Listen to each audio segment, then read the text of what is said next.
everyone. My name is Mariah Howington. I am currently a M.F.A. painting candidate here at the Savannah College of Art and Design. This artist talk is for my thesis exhibition Onwards. You can check that out on my website at www.mariahhowington.com. You can also go to the website Art Steps, and you can search in the search bar for my name, Mariah Howington. That will bring that up as well. So I'm going to discuss a little bit about the overall theme of the thesis exhibition. You guys can start feeding me questions at any time, and then I'll just open up the discussion and possibly even talk about specific artworks as well. So let's go ahead and get started. So in my thesis exhibition Onwards, I'm exploring themes of depression and anxiety. It's all about me taking a stand against my depression and anxiety that I've struggled with for years and finally accepting it and creating artwork that's about overcoming those hurdles. So I also feature portraits of selected family and friends. These are all people that really were a vital component to my journey of health and wellness. Let's see. I'm definitely immortalizing happy memories in these paintings, such as the one behind me, which is the thesis gallery card for the exhibition. In this painting Onwards, the figure, which is myself here, she's gazing into the sunset, but I also left the interpretation up to the viewer. A lot of my work is very laid out. It usually is a landscape, it's a portrait, but I do want the interpretation to be unique and personal to each viewer that is observing my artwork.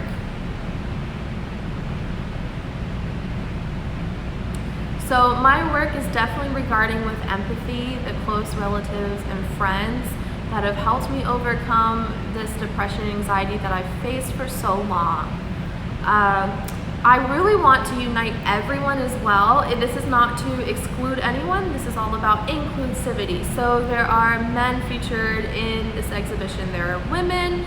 This is about everyone hopefully finding happiness at some point in their life.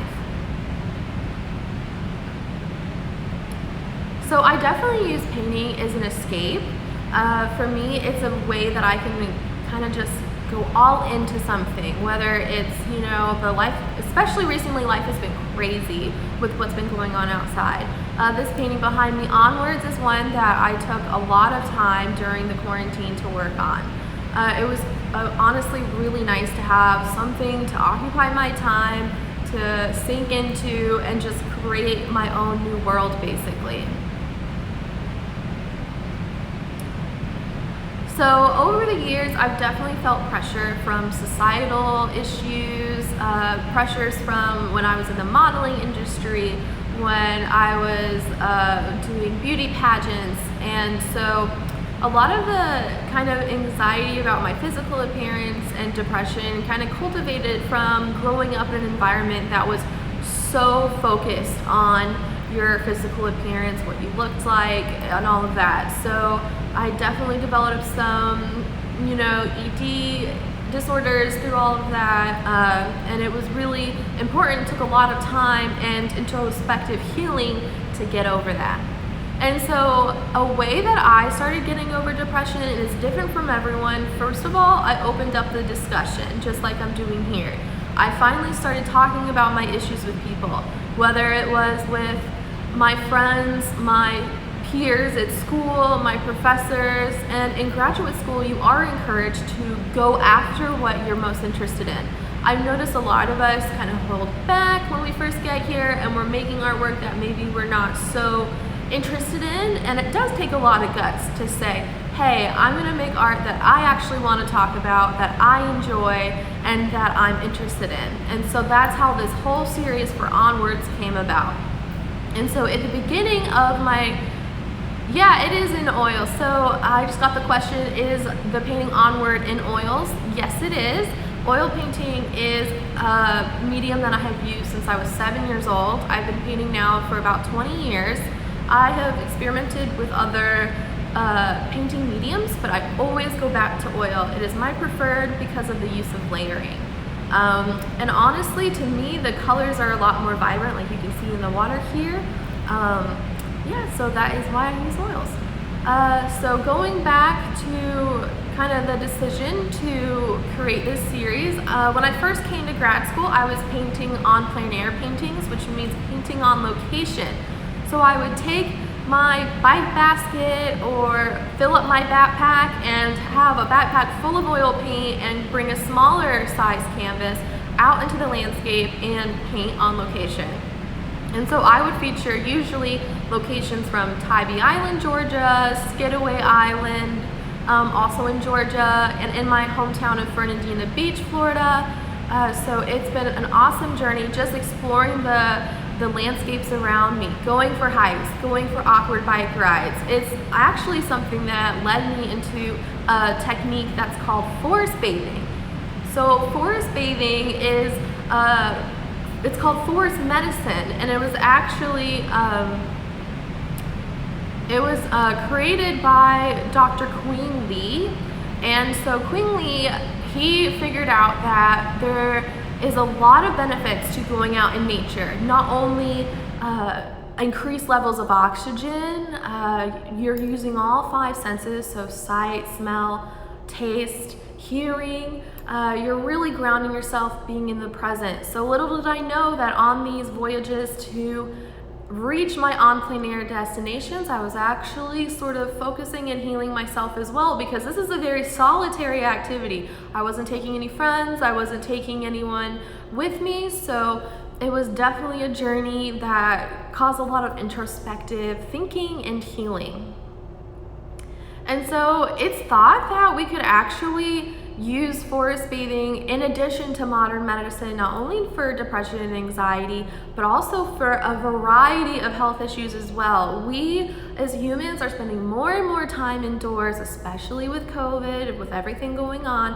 And so getting outside, even if it's for a second, 1 minute, I've noticed when I'm cooped up in the studio all day, it really, really helps me to just get out there and just enjoy a couple of minutes of sunlight. And by the way, for everyone live in the chat, I do want to encourage you, just keep feeding me questions. No worries, you can interrupt me at any time. I am here to answer anything that you need to know. And then if you want to check out my website at www.mariahhowington.com, I have all of my paintings from the exhibition listed there. And if you have a question about a specific piece, go ahead and throw in a question. So if you pull up in the exhibition in Art Steps or on my website, there's a painting called Awareness at Fernandina Beach, Florida. I frequented this location for, number one, I grew up on the dock. My grandparents had a sailboat there. I was constantly going there with friends. It was just the thing to do in that tiny town. There really wasn't much going on. So I first painted that location on plein air, just sitting on the dock trying to get a really good composition, which was quite difficult. If you're staring at just a body of water, sometimes there's not that much to look at. That's why anytime I do choose a landscape that has a marsh feature, usually there are things jutting into the canvas, whether it's like boat posts, if there's sticks or other things like that. Thanks, Julia. It's good to hear from you too. Love you. Anyway, yeah, so in my marsh scenes, in the painting behind me, I am constantly looking for items that stick out or marsh grass, just anything that breaks up that picture plane. So in Awareness at Fernandina Beach, you can just,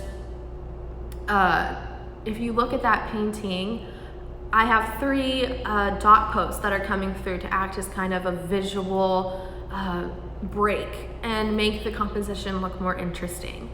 All right, and on top of that painting, I decided to include the flower of life. And so the flower of life was a pattern that I started investigating. Again, it all goes back to forest bathing, to being out in nature. The flower of life is part of a symbol that goes under the category of sacred geometry. And sacred geometry is a geometric pattern that is found everywhere in nature. So I started studying sacred geometry, specifically the flower of life. I found it very fascinating how it starts out is the egg of life and evolves into the fruit of life, and finally the flower of life. And so this is actually found in all of nature, and our human cells actually start breaking apart into the egg of life. So very fascinating stuff, so that's why that's overlaid over that. So I just got a question. The tones you use seem to be in a certain palette or color scheme.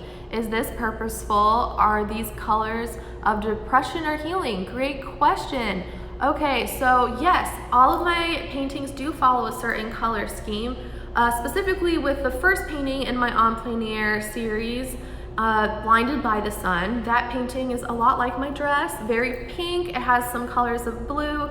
And I typically paint at the same time of the day when I'm painting en plein air. So that's the hours of about 3 to 4 p.m. and I usually end around sunset. So it's usually, depending on the time of year, like 7:38, because I do tend to paint on location during the summer months. So those colors are usually gonna be blending into the sunset. Things are gonna be a little bit more pastel. For me personally, I don't like to be in the sun, so that also is another factor of why I choose that time, which influences that color scheme. And so in the two paintings, Enter the Sublime and Blue Blood Moon on Tybee, those two paintings are actually a lot darker. And so for me, those do represent the dark kind of times you're in depression, but I really didn't want the exhibition to be all about the dark and gloomy times. There's just not much going on when you're feeling that down. So for me, it was about immortalizing the happy moments, the happy memories, that kind of thing. So for me, I also represented that in color, and that is bright pinks and blues. So I just got another question coming in. Why do most of your paintings feature water? And why did you paint the Spanish moss and onwards? So again, oh, I got another fall, sorry guys. So a lot of my paintings, they all feature water because it's what I gravitate towards as a subject. I naturally love the water. I grew up swimming in the oceans here in the Southeast. It's just something I've always enjoyed doing, and then a lot of the hikes that you take in this area will take you to bodies of water. And so for me, for my lifestyle, for what I enjoy doing and what I like painting, that's why most of my landscapes feature water. Water is also a really healing force. We all need it to survive. It fuels the entire universe. The marshland is like a sponge absorbing everything that we have. So for me, it's really important. And then to answer the second part of your question, so Spanish moss is heavily featured in Savannah, Georgia, and Florida. I actually achieved it by layering, so there's several layers of paint on here to get the Spanish moss. All right, I got another question. Do you listen to music when painting, or do you prefer silence? Great to hear from you.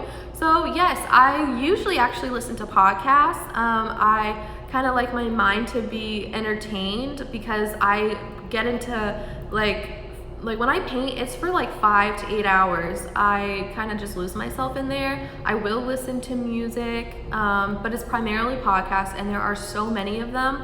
And I'll just name a couple.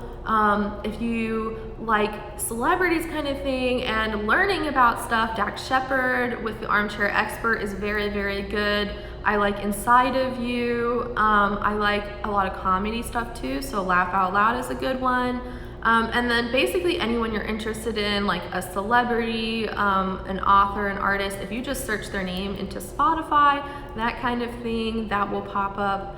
And then as far as music goes, it can range on the day. It might be anything from, sometimes it's influenced by my mood or what I'm painting. So sometimes it's a really bright, happy pop song, like Mood, or it can be a throwback to like 90s Maroon 5 era. I kind of am just all over the place in what I listen to, but again, primarily podcasts. I do like to have information like feeding my brain as I'm painting, and that way too I'm entertained and I'm not going to get up and leave and go be distracted and do something else.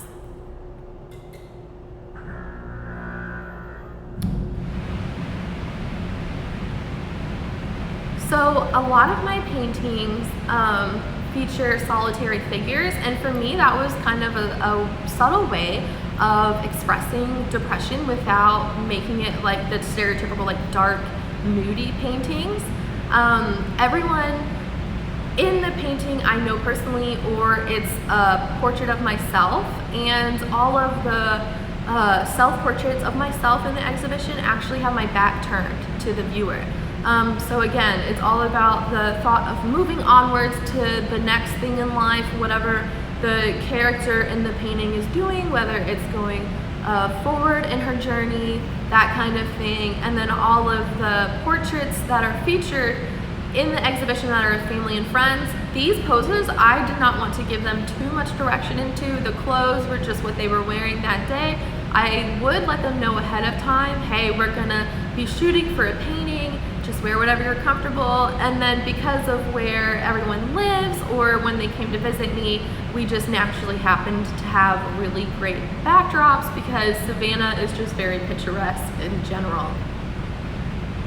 So I'm going to talk a little bit about the painting Freedom at Fort Pulaski. It was the one that I posted today on Instagram, and you can also find it on my website. So this painting is of the fort.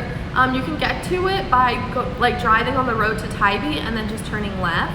It's very hot, a very hot hike, so if you're not used to that, be prepared, bring water.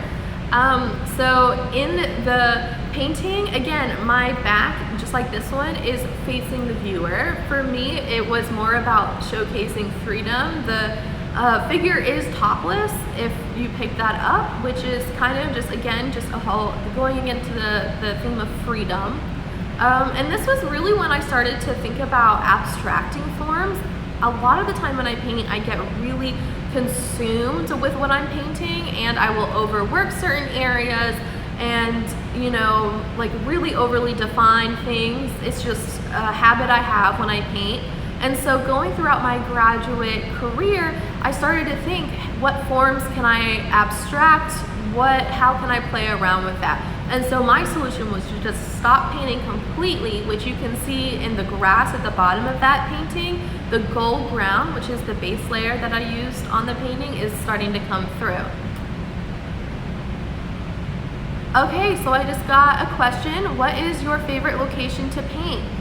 I would honestly say any trail off of Skidaway is probably one of my favorite locations, just because it offers the most picturesque setting. There's always weird, creepy branches hanging over. There's so many outposts that you can just go off of to find a really great shot.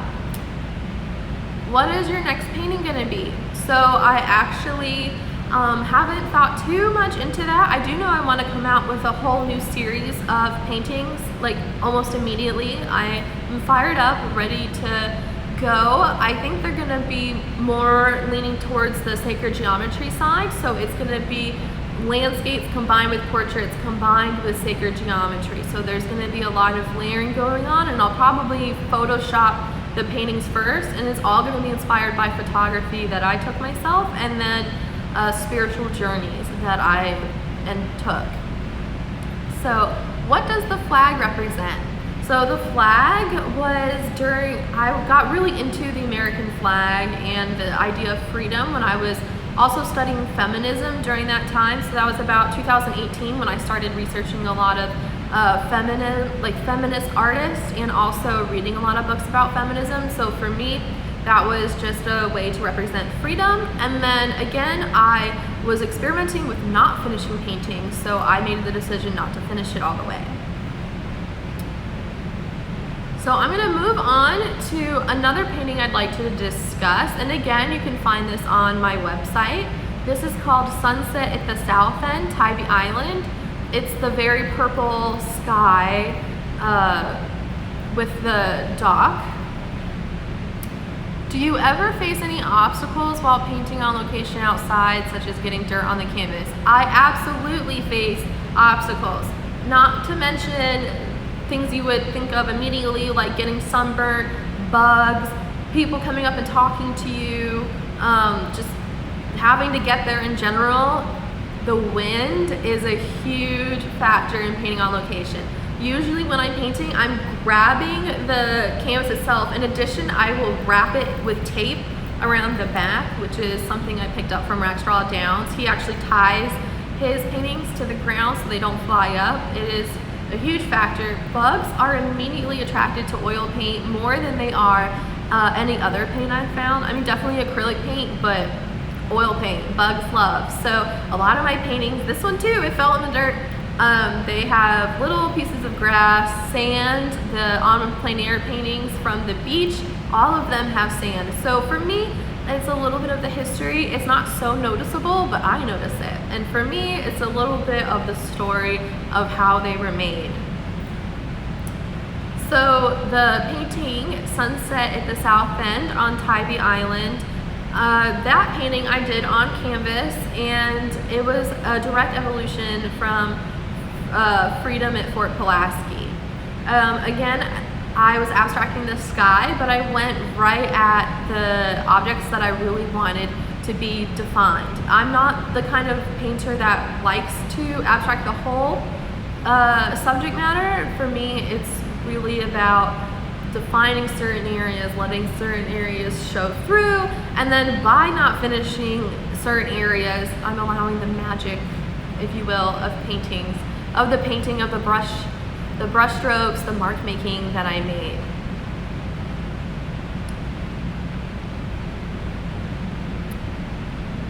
Blue Blood Moon on Tybee is one of my favorites. The subject has a light in their hands. I'm taking it as letting a light go or following a light to something better. What was your meaning to it? So that, if everyone is not familiar, that painting is called Blue Blood Moon on Tybee Island, Georgia. It is the darker blue painting with the large moon in the middle. So this painting is filled with a lot of symbolism. It was actually a ceremony that a couple of my girlfriends and I performed a couple years ago on Tybee. And so full moons are really great for letting go of past trauma and to bring in anything that you want to bring for the next moon cycle. So all of us wrote down things that we wanted to bring in, such as positive things in our life, goals that we were trying to achieve, all of that great stuff on one piece of paper, and then on another we wrote things that we wanted to let go of. And that was anything negative, whether it was a person, a place, an experience, anything like that. And so the light in my hand was a candle, and we would light the pieces of paper after reading them out loud, and then we drop them in the water. And for us, it was just a really healing and lovely experience for us, and so that's what the light represents. That painting is all about kind of displaying a story, but again, leaving the interpretation up to the viewer, because it is about letting go. What art movements inspire you, and how did you incorporate that inspiration into your art? So I'm heavily influenced by the Impressionists. Some more famous ones that you might recognize are Vincent van Gogh and Monet, and they are artists who were fascinated with light and nature, and so again, that is a lot of what my art is about. I'm also inspired by Romanticism and oftentimes the Baroque, more so I look at older works of art for figure poses. You know, it's hard to look at contemporary models in the fashion industry because everything's exaggerated, but these painters from the 1600s, the 1500s, they were studying how the figure is in space and how they interact with each other. So a lot of my poses are actually inspired by artists like Leonardo da Vinci. And if you guys want, I can give you a little spiel about my favorite artist. So Leonardo da Vinci, it's speculated that he actually had ADHD. And so he was definitely known for not finishing paintings. He was kind of scatterbrained, like a lot of us artists are. We do bounce around from different paintings or work. So he would, you know, kind of make the people who were commissioning him a little mad because he would not finish things or take a really long time and instead work on his notebook. So there's a painting that I really love called Saint Jerome that actually features his fingerprint in the upper right hand corner. And so again, it all went back. Who knew that something as simple as looking back is something that's already been done, kind of is what I wanted to do to begin with.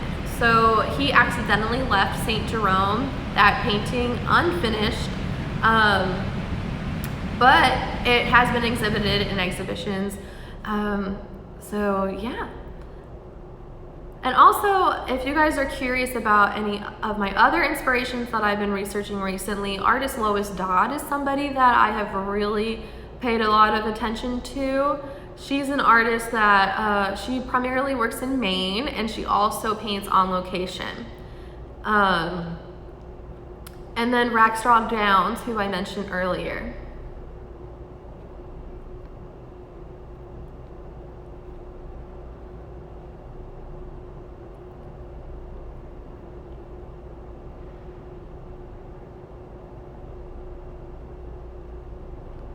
All right, so I am now going to open up the discussion if anyone has any more questions.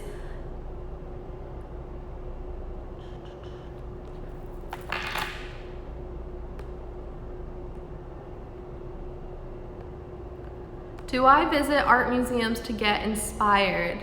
Yes, I do, absolutely. I think the most recent one before the pandemic was actually the Cummers Museum in Jacksonville, Florida. So they offer things from actually the Impressionist period all the way up to contemporary artists. One of my favorite museums I've ever visited was the Art Institute of Chicago's museum.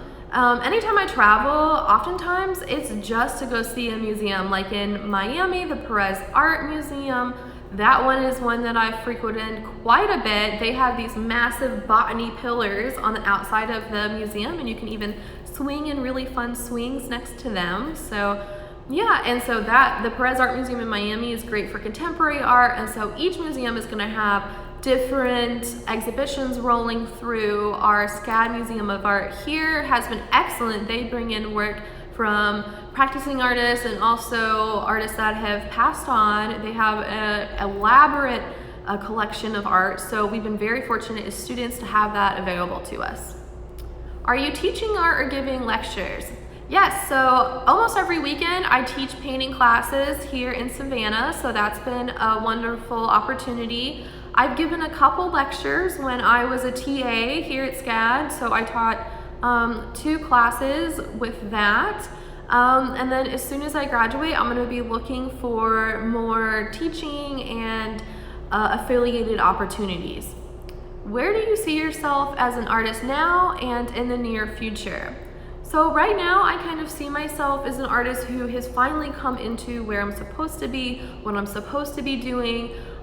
In my grad school career, I started doing the en plein air landscapes and then began my study into feminism, and so my artwork kind of branched out into more text-based work, and I finally reined it into the landscapes and the portraiture. And so I think I really came into my own, found out what I was good at and what I was talented at, which is oil painting, the landscape, the figure, that kind of stuff. Started, throughout all this time, been receiving commissions in this style, in this likeness, and so I've been very fortunate to finally kind of come into my own as an artist. And then where do I see myself in the near future? It's kind of hard to say. What I'm most excited about is the new series I want to work on. It's kind of, I don't know, I've been really just living in the now, trying to just enjoy what I have going on. It's kind of hard to say, but I do want to exhibit a lot more. I do miss that. I know with what's going on right now, it's a little bit more difficult, but now we're kind of transitioning to more online things. I might, start engaging online on a more regular basis. It's not something I usually do, so it might be a good opportunity to start. So yeah, that's kind of what I have going on. So if you guys are curious about that painting called I have a question. How has your practice changed during the duration of your graduate program? I would say that it has gotten more regimented in the way that I paint. So I am a lot quicker in my execution. I know what I'm doing. I know what I'm painting. For example, when I first begin, I always change into my painting outfit, I like to be very focused, so I'll immediately put headphones on and get right to work. And my painting palette has evolved to use more Winsor & Newton and Sennelier painting brands, which are a little bit more high quality than the Gamblin brands. So just small things. I'm basically, just painting the same way that I've been painting all these years, except that I use layering a lot more because of the use of Galkyd Light, which is a drying medium. Do you have prints of your artwork for sale? Yes, I typically do. If you ever have a painting that you're interested in, just send me a quick email or a DM here on Instagram. I'd be happy to make a print for you right away. So I'm gonna open up the discussion about the painting called Enter the Sublime. It is the tall, narrow painting that has a gradient sky and clouds in the foreground. So I became very interested in the concept of sublime in artwork. It's basically, the sublime in art is the all-encompassing feeling of nature, feeling wowed, odd, it's a little bit scary.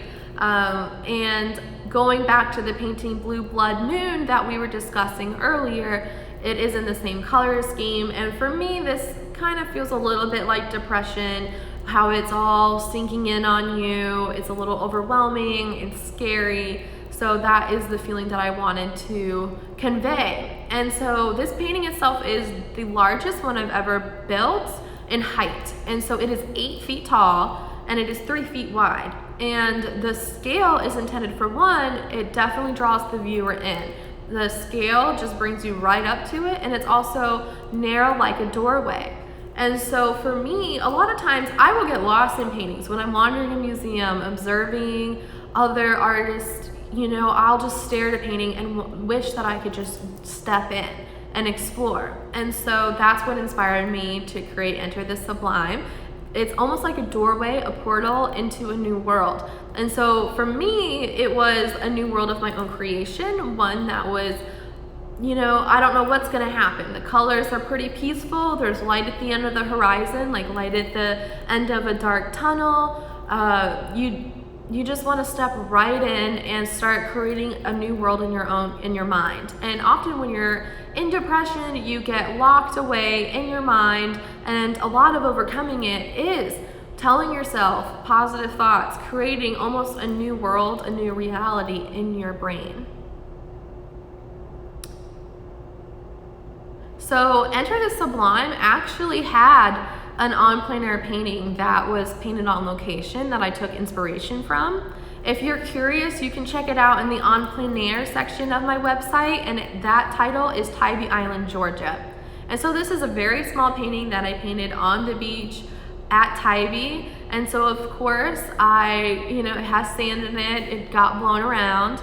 And a lot of times when I'm seeking an on plein air painting, I'm searching for the composition and the colors. Those are usually the two most important things for me, is matching the colors. When you take a photograph of the landscape, of a person, it will automatically deaden the color. And when I say deaden the color, I mean flatten the image. So anything that is dark in the background, such as the tree line, and you can see that in the example here, I lightened it. In the photograph, it almost looks brown, like to black. And the same thing with the driftwood here. It was all one color in the source image. And so a lot of what on plein air teaches you is how to color match, how to say, all right, I know in my color notes or in the on plein air painting, that's a different color. So that's a lot of what I'm doing, is journaling, taking notes. Is this a real location? Do you have an interest in painting fantasy locations to represent depression or recovery? So it is a real location, Enter the Sublime. It was on Tybee Island at the south end. It's actually a spot that I like to go to that tourists don't know about as much. So yeah, it's definitely a real location, but it's been abstracted a little bit from reality just to kind of create that sense of, yeah, this could be mystical, this could be, you know, not real. Just like in Blue Blood Moon, the added elements make it appear that it could be a false location. But if you're familiar with the area, you'll know the tree line, and especially in Blue Blood Moon, you'll recognize those concrete jetties that if you ever swim out there, you've probably accidentally been knocked into.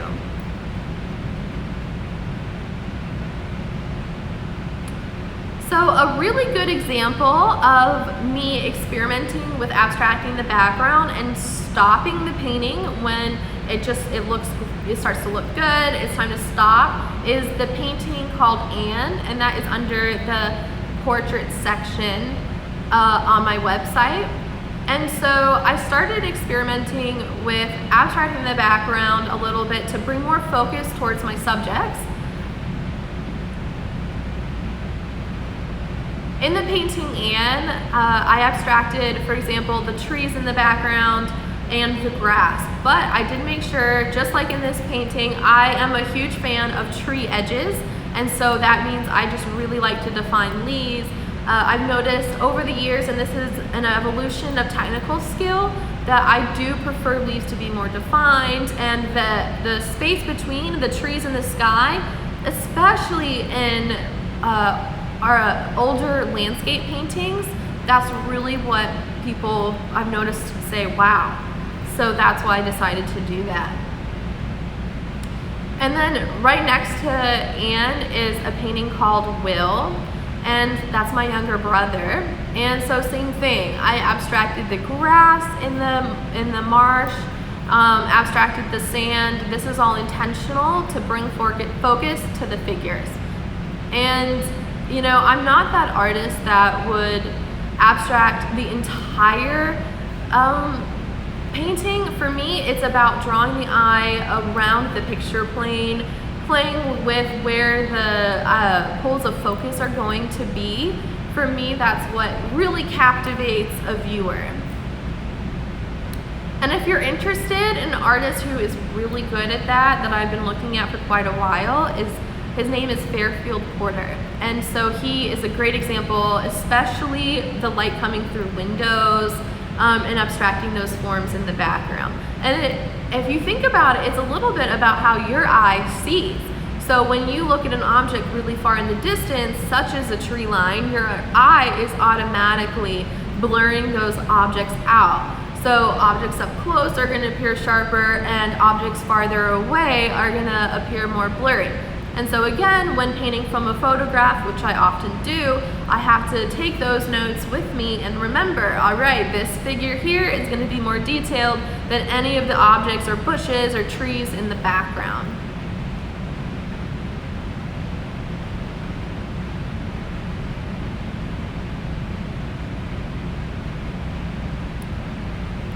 So if you haven't gotten a chance to do so, I do encourage you to check out my exhibition that is online. That is at www.artsteps.com, and in the search bar you can just search Mariah Howington. I do have an automatic guide that will walk you through, but if you don't want to explore with that, you can just click X, and it's just like a video game. You walk through the exhibition, you can explore. All the paintings that I'm talking about are there, and you can also go to my website, mariahhowington.com, and everything is up there as well.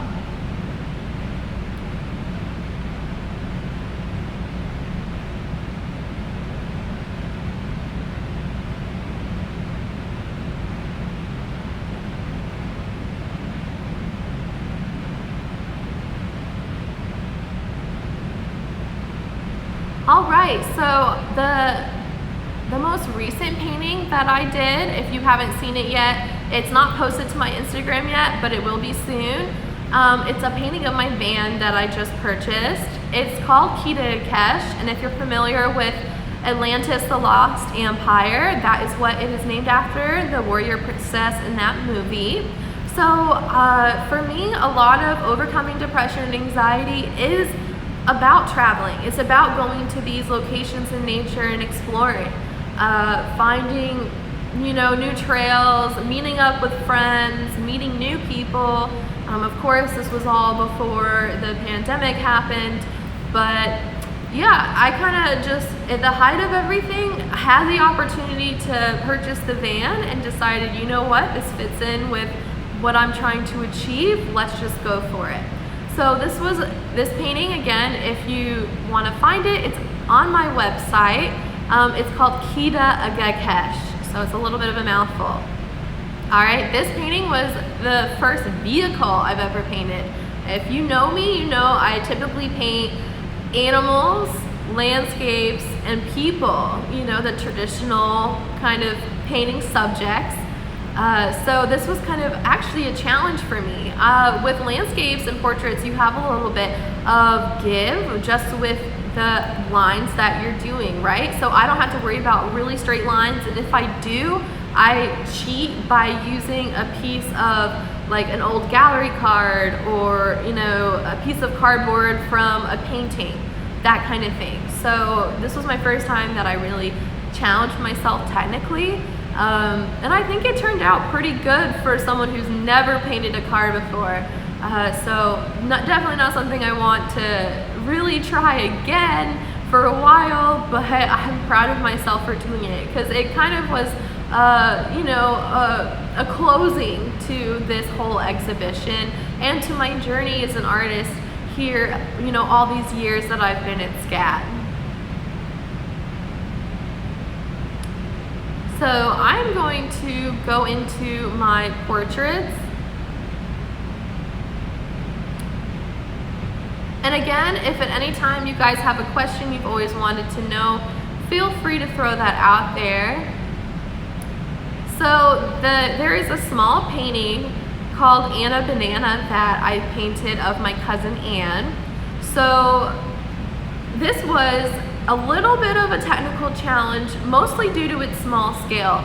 I do prefer to paint larger. So this painting behind me onwards, that's like medium to large scale. So you're using more of your body, your brushes can be a little bit bigger, and it also allows for you to bring in more detail as well. So it was a definite technical challenge just in the aspect that I did go out and buy a teeny tiny brush just to be able to get those really small details. And again, if you see in the water around Anne, I'm abstracting those forms. I wasn't too worried about capturing every single ripple, but I did want it to look engaging and bring focus to that front figure. So a really great example of me stopping the painting midway through working is the painting called Mercedes. And that is again on the Portraits tab if you have a spare device to look at that. So a lot of the brush strokes are definitely evident. Now that I'm a bit evolved of a painter, now it's a lot easier for me to decide, all right, this form of this car seat, for example, is going to have defining lines to define this shape, while these flowers are going to be really well defined because I want the focus to be on them. Do you feel your personality comes out in the portraits, such as in their expressions or postures or backgrounds?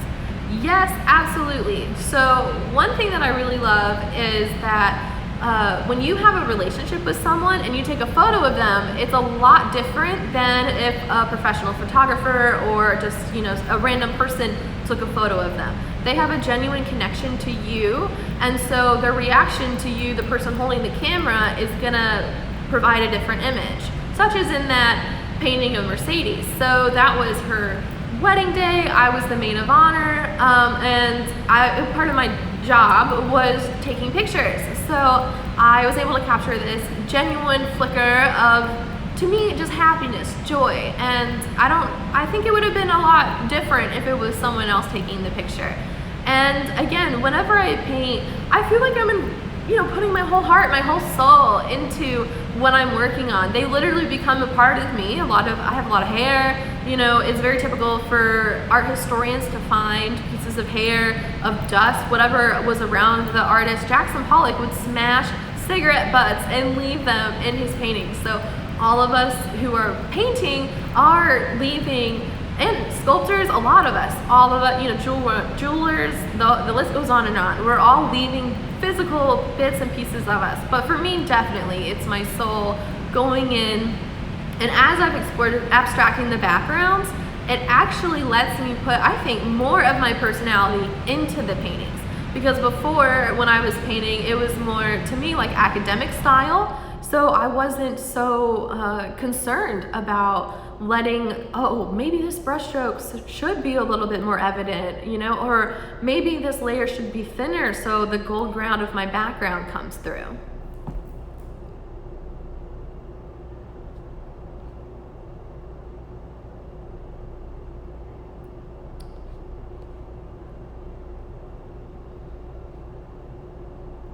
But yeah, I can give you an example as well, just kind of like the layering technique that I use. So all of my paintings begin with a gold ground, and this is a traditional way of painting that I picked up. It's actually the artist Rubens is the one who kind of started using that, and then my professor Roger Walton, he taught a portrait painting class, and we had to copy a painting of a historical figure. It had to be exactly like the example image, but it did teach me the magic of using grounds behind your paintings. And so several artists do this. It's very common in the art world to use a colored background before you put your painting on top of it. A great example being Michelangelo. He would actually use like kind of weird colors sometimes, like greens, reds. So it's depending on what you want your final image to look like, that's what you would decide to use as your background. And so what I learned over the years was that the golden ground, and it kind of looks like, not so much like gold, kind of, like the stereotypical emoji color. It's just, I make it using titanium white, raw umber, yellow ochre, sometimes a tiny bit of cadmium yellow. It kind of depends on how bright I want it to be. And so it's a color that I put over the whole entire background, completely let it dry, and then I'll paint my image, whatever I'm painting, on top of it. And the purpose of that is to bring life to your paintings. So with oil painting, and this is something that we love to talk about, is light. And so you're technically making a sculpture. You are layering all these painting layers on top of each other, so the light passes through, and you're actually picking up what is on the base layer as well. So to me, it does matter a lot about the base color that you're choosing. Do you plan the layering on paper? I do not. So it might be because I've been painting for so long, I'm able to do this in my head. And so basically I'll say, okay, this is a gold ground, and gold grounds are perfect for portraits and landscapes. That is why I use it. And so from there, I'll have my source image or my en plein air, whatever I'm doing, and I'll, in my brain, kind of make everything a basic shape. So the water all becomes one basic shape, the tree line, the figure, whatever it is. And from there, I'll fill in the basic color, and I'll go right at the color. So if the sand is a tan color, great, it's all gonna be tan. I might change it really quick what it's supposed to be. And so from there, that layer dries, another layer goes on top of it. And it's probably within the last 5 to 2 hours of the painting that the high details start to come through. And I'll even push layers back into each other. Like for example, here in the leaves, I pushed and pulled. I call this push and pulling when you're adding the background color, which is the sky, onto a layer that you already did, and then you just repeat the process. So I think this is just because I've been painting for 20 years. I don't need to plan this out. Really the only things I am planning out on paper are gonna be the composition, the idea, and research goes into my sketchbooks. If I am painting on location, which is the small en plein air paintings, I definitely take color notes. I'm definitely taking composition notes, all of those things, and envisioning how big I want it to be later on in the studio.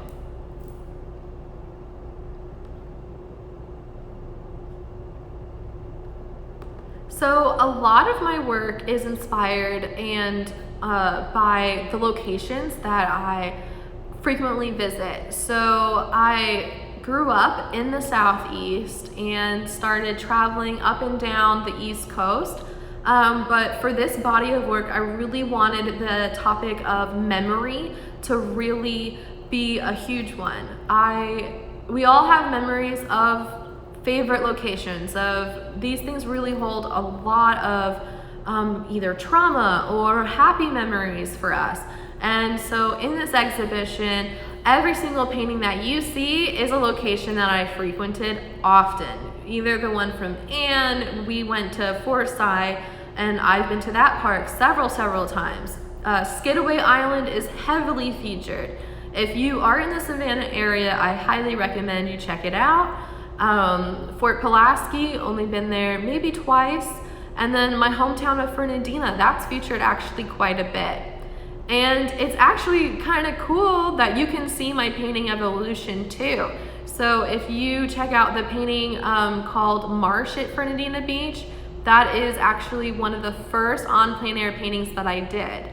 And you can see in the leaf edges that they're not as well defined, that the brush itself was being used to make the mark, but not well thought out. And then you can come forward and see my evolution now, such as in Onwards, the painting I did this year, where I'm really thinking about those leaf edges, that kind of thing. So if you ever look at another artist's work, it's always something kind of interesting to think about. If you look at their later years, you can see their painting evolution.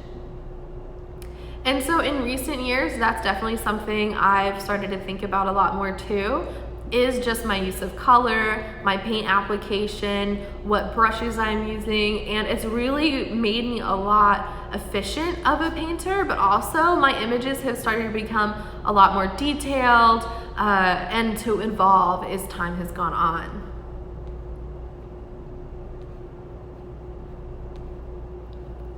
So if anyone is just curious, for me, I always really love it when artists talk about their materials. So I'm just gonna talk a little bit about that. So I do paint primarily on canvas. I do like panels sometimes.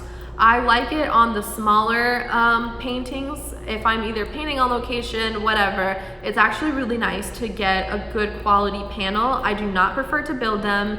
It is not fun. The amount of tools that you're using and time, it's the same amount of money to just buy it, and it's of higher quality. So these high quality panels are excellent for your brush strokes to come through, especially when you transition later to a larger painting on canvas. And all of my paintings that are larger are always on canvas. Canvas is a lot lighter than wood, and I prefer the bounce that a canvas gives you compared to the rigidity of a panel. But the benefit to painting on a board on the smaller paintings is that I can see the brush strokes and the texture. So when I do blow it up larger in the studio later, it's a lot easier for me to say, well, I really liked the way that curves around that tree. You know, that brushstroke's really interesting. I'm gonna remember to include that. So for me, that's the benefit of working on panel. And so with canvas, I'm either able to purchase a pre-made canvas, which I do not like doing. I prefer to hand stretch all of my canvases, and there's a couple reasons for that. The first reason is that I am able to control the materials that I'm using. I do prefer to use higher quality materials that just buying a pre-made canvas does not allow. So this way, you know, I know exactly what I'm getting. I'm buying the highest quality grade gesso that I can get because number one, I know it'll take only 2 coats to cover, maybe 3. And I also know that my painting will last. A lot of oil painters will talk about the longevity of their artwork. It's very important to us that our painting not only lasts this lifetime, but hopefully lifetimes after I've passed on. So the caretaking of paintings is really important to me and other painters as well. So after I've stretched and gessoed a canvas, making sure again it's really high quality materials. The paints that I use range from, I have a couple Gamblin that I will use.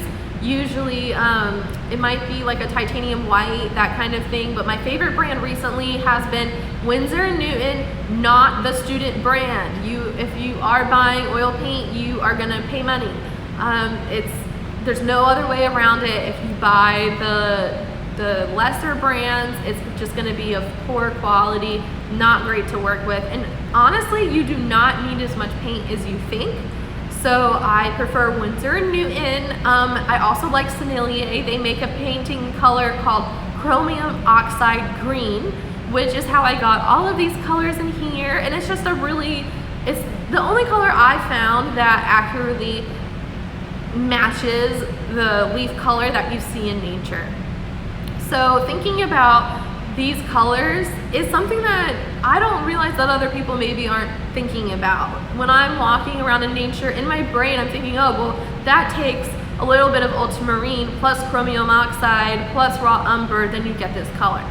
So I'm constantly color matching, as I call it, to get these colors. And this is a skill that I picked up I would mix the color, put it on my palette knife and hold it directly up towards whatever I'm looking at, squint my eye and see, is this actually the color that I'm trying to achieve?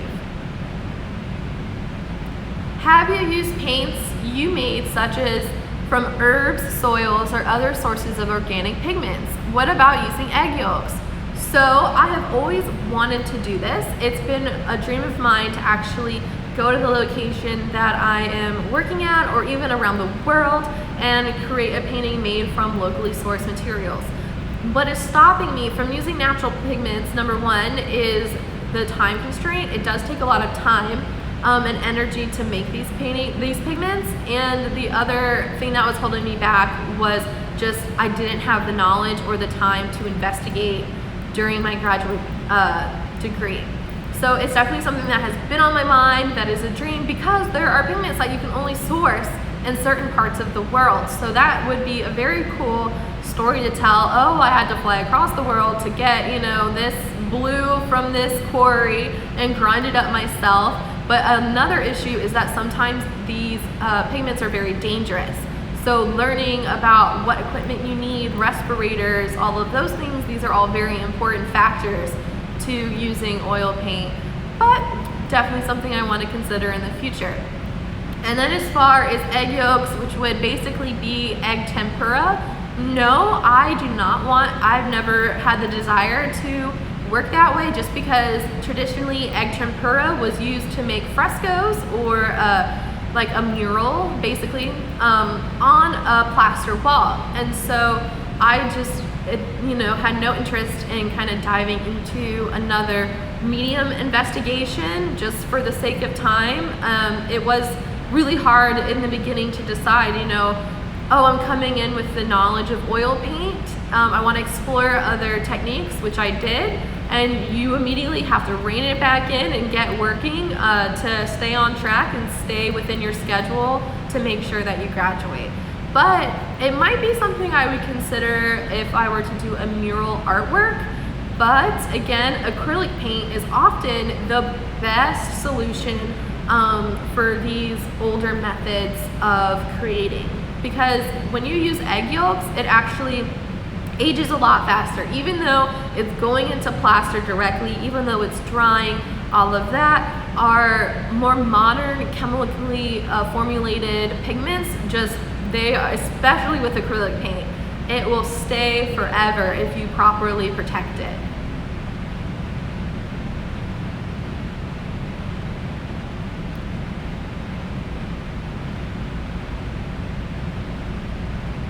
Well, I'm gonna consider jumping off here in a couple of minutes. Does anyone else have any questions that they want to ask?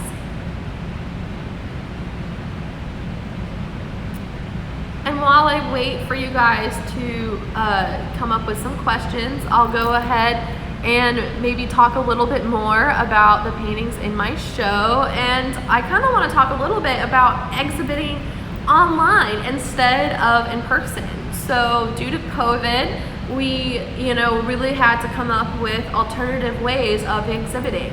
Luckily, SCAD is amazing, and we came up with the gallery online. So I'm using a platform called Art Steps, and I literally was able to make the entire show that you see. So from the room to the way I hung everything, which is honestly not something you would be able to do in real life.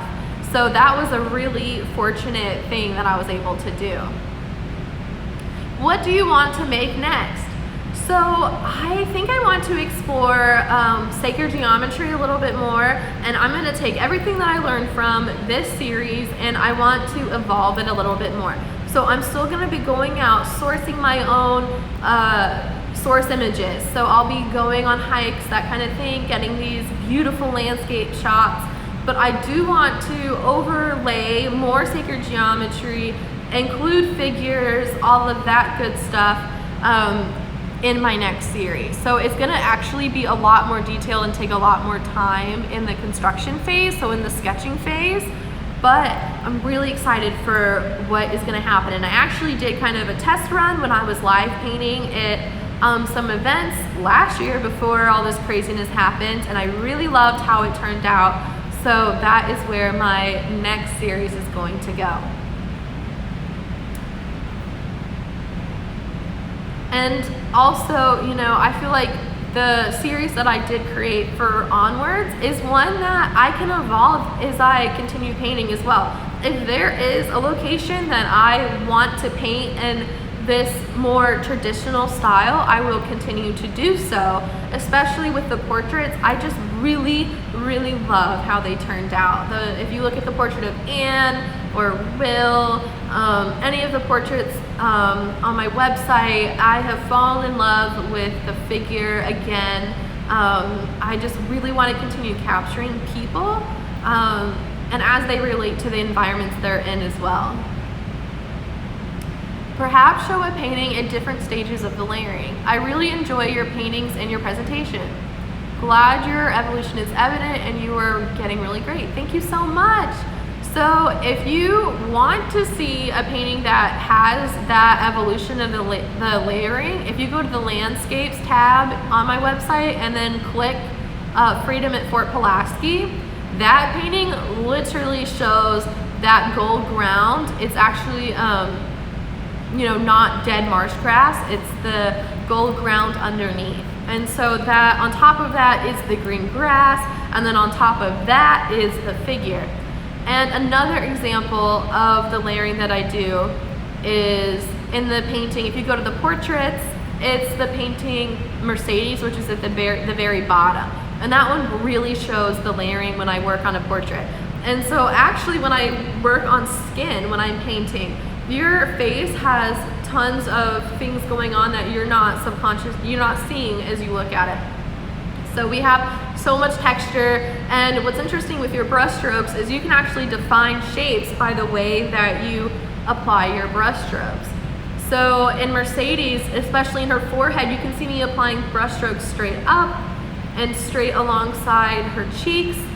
And especially on the car seat, you can see me pulling brush strokes to kind of give you the illusion that she's sitting in an actual physical space, even though it's not fully defined.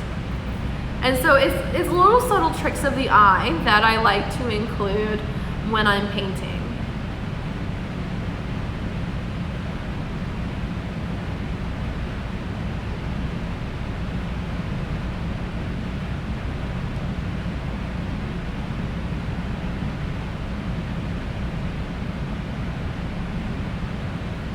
So going back to the digital space, if you have had the chance to explore that on Art Steps, all you have to do is either search Onwards or Mariah Howington and it will pop right up. I made this room that intentionally walks you around my evolution of painting. So it begins with on plein air paintings. It goes into that painting, Fernandina Beach, Florida, right next to Awareness at Fernandina Beach, Florida. And then it leads you into the larger portraits and landscapes and ends on Blue Blood Moon, and Enter the Sublime. And so I never would have had this opportunity to create my own gallery space in a physical setting. You know, usually we have to curate our artwork to fit within the space.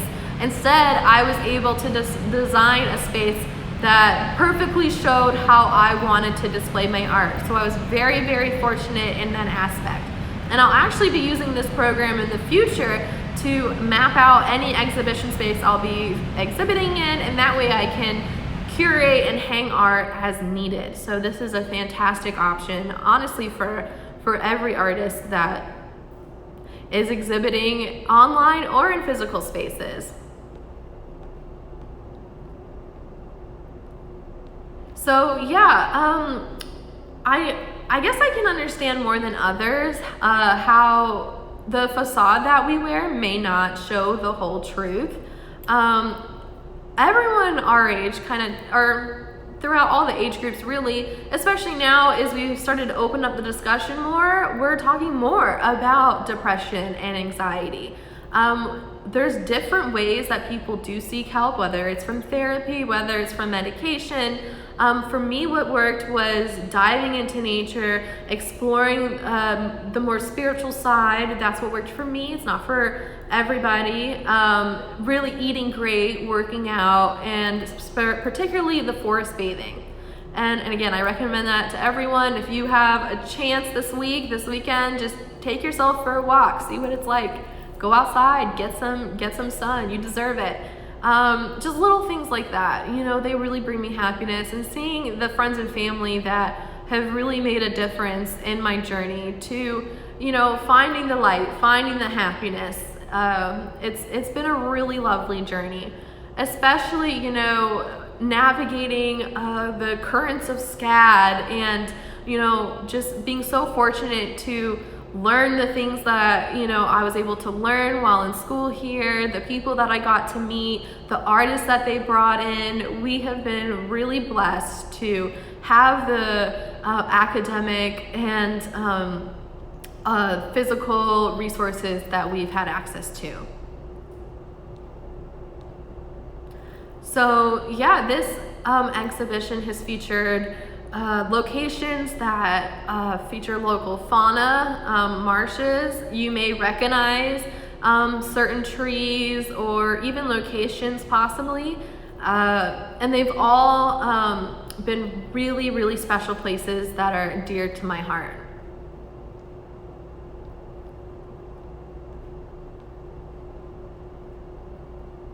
So in my next series, it's been something that I've been thinking about actually for quite a while. The last painting that I painted, but after this one, this was my second to last one for the series, the painting of my van, just really had me thinking, you know, I want it to be a smooth transition. Something I've picked up from other artists that I've talked to is, you know, you do want your painting style to be quite similar. You don't want to jump around too much. So everything's going to be in the same style. But if you remember that painting Awareness at Fernandina Beach, I definitely want to bring in more sacred geometry themes. So I'm very excited, and I do hope you know, keep up with me in my art to see what I'm up to next. So I'm just gonna hang out for a little bit. If you have any more questions you would like to ask, I am here and available.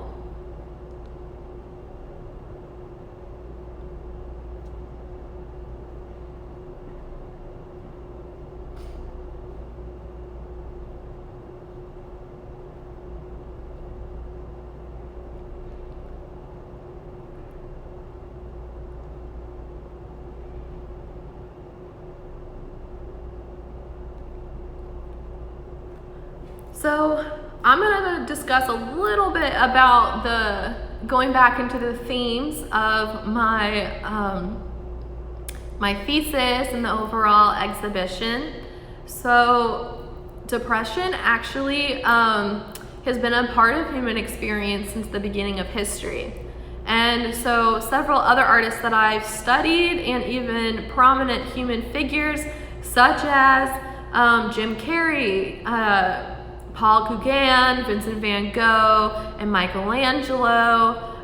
Kate Millett, she's a feminist theorist, Ernest Hemingway, Isaac Newton. I mean, the list goes on of public figures and artists and writers and actors who have all struggled with depression. It's something that can affect anyone, which is kind of, a humbling thing, but it's something that I'm learning doesn't define who I am, and I'm really, really grateful that I was able to open up the conversation and finally just say, this is what I'm dealing with, it is what it is, but I am searching for my source of light, my happiness, my sunset, whatever you want to call it.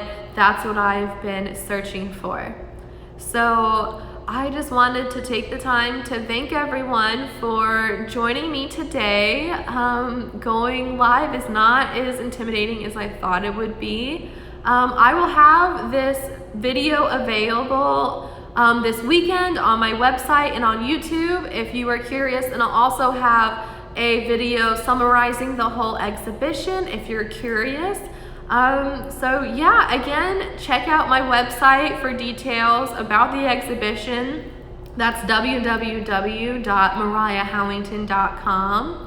I am so thankful that you were all able to join me today, and I hope you enjoy the rest of your evening. Thanks.